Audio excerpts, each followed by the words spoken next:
নমস্কার। এডুচর্চার পক্ষ থেকে সকলকে অনেক অনেক শুভেচ্ছা।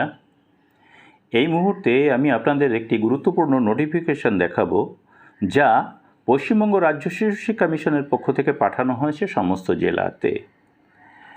সেই নোটিফিকেশনে কি বলা আছে দেখুন, যে providing uninterrupted education to the children, অর্থাৎ শিশুদের নিরবিচ্ছিন্ন পড়াশোনার ব্যবস্থার সহযোগিতা বা সুযোগ প্রদান।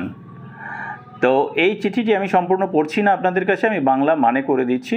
তা এই চিঠিটিতে পরিষ্কার বলা রয়েছে যে 2020 মার্চের পর কোভিড-19 আক্রান্ত হয়ে Sskmsk-র যে সমস্ত স্টুডেন্ট রয়েছে তাদের পিতামাতা যদি মারা যায় এবং শিশুটি যদি অনাথ হয়ে পড়ে, যার ফলে তার পড়াশোনার ব্যাঘাত ঘটতে পারে, তার লিভলিহুডই সংকটের মধ্যে পড়ে যেতে পারে।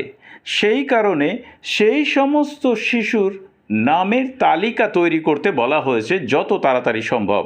আর এটি কিন্তু মহামান্য সুপ্রিম কোর্টের নির্দেশ অনুসারেই করা হচ্ছে, যাতে সেই সমস্ত শিশুর কোনো রকম পড়াশোনার ব্যাঘাত না ঘটে। তার জন্য সেই শিশুর একটি নামের তালিকা তৈরি করে পাঠিয়ে দিতে হবে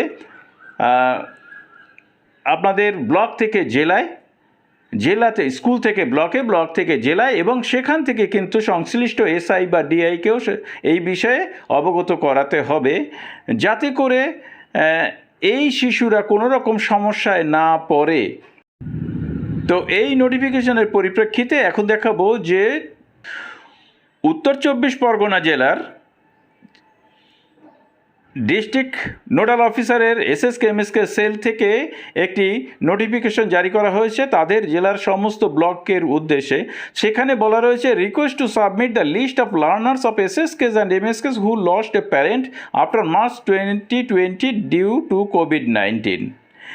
তো এরকম চিঠি বা নোটিশ কিন্তু প্রতিটি জেলা থেকেই ব্লকের উদ্দেশ্যে হয়তো যাবে বা গেছে, স্কুলেও পৌঁছে যাবে।